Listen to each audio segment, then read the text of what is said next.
Tuesday felt a bit like doomsday when it comes to the economy. Why? Well, the big bank CEOs were out in force across different conferences, and one common thread emerged: pessimism.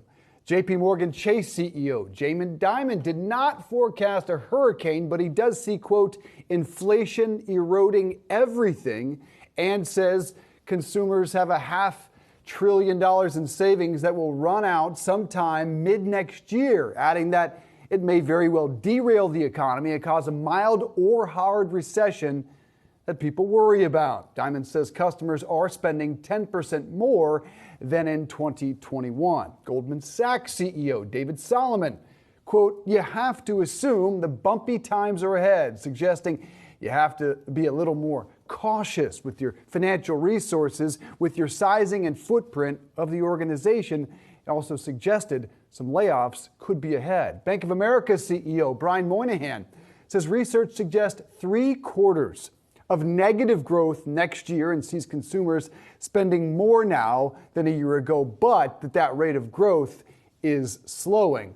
And Seana, it's just one of those days where you feel like you ought to start stuffing your lunch money down your pocket and saving for some rough times ahead. No one is speaking optimistically about what's ahead in 23. None of them. Yeah, no, there certainly is a lot of caution. We heard it from a lot of the larger bank CEOs earlier today. Brian Moynihan, I want to take a look at Bank of America. That stock, Dave, having its worst day since March. And putting this in perspective with what we heard from Brian Moynihan earlier today, there was also some comments that he made about future hiring, or really lack thereof, saying that the company could potentially slow or will be slowing its hiring as fewer employees leave. There was also the CNBC report earlier this afternoon saying that the bank is cutting 2% of its global workforce. Investment banking fees, like you were saying, has taken a significant hit at Bank of America.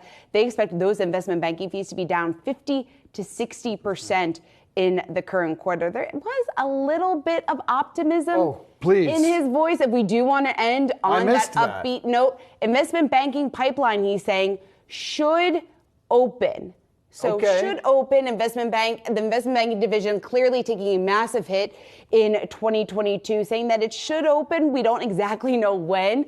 I was searching for anything. I know you love all that positive news. Well, I was happy to hear Ray Wong tell us yesterday that he thinks the IPO market will bounce back strong next year. We have seen no real glimpse of that, but he's confident in his talks with chief digital officers, at least across big technology. But why do we care so much? And it is obvious, but to remind you, because people like Dimon get such an accurate glimpse, not just at the macro, not just at companies, but a look at the consumer, how much they're saving, how much their credit balances are rising, how much their spending is going up or down. And it's hard to ignore all 5 big bank CEOs predicting some form of recession in 23. It certainly is. And it's also, I want to bring up some of the comments that we heard about crypto, because that has been such a huge story in recent weeks. Now, Jamie Dimon also giving his take on where we stand. He called crypto tokens, quote, pet rocks. And drilling down a little bit more, he said, why do we allow this stuff to take place?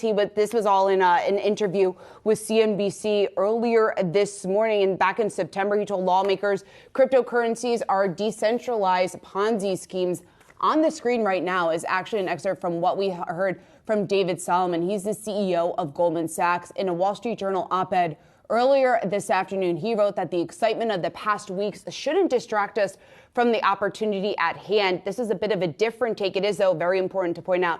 David Solomon was talking about blockchain, whereas Jamie Dimon's comments were specifically referencing cryptocurrencies. But Solomon went on to say that under the guidance of a regulated financial institution like ours, blockchain innovations can flourish. So still some value in blockchains, at least what David Solomon has been saying. Jamie Dimon, it's important to point out, he has said that he does see value in blockchain in the past. A lot of that skepticism, though, specifically comes with the cryptocurrencies. And just about any of those big bank CEOs tell you that same thing, that they see intrinsic long-term value in the blockchain, but almost none of them, at least at this point in time, will speak bullishly about crypto. And that analogy of pet rocks really stuck, because it's just who determines the value of it. It's built on no fundamentals. It's rising and falling on no real news.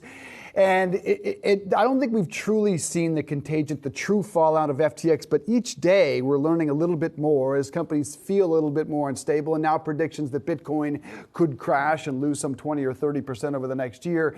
No bullishness in that crypto space anywhere in sight. Pet rocks for tokens. Yeah, Love that. not good if you're a crypto investor. Certainly it's been a very volatile several months. But going back to some of those calls out there, Standard Charter saying that Bitcoin could fall to 5,000. So if they in fact are correct, we have a lot of downside to go until we potentially see things turning around.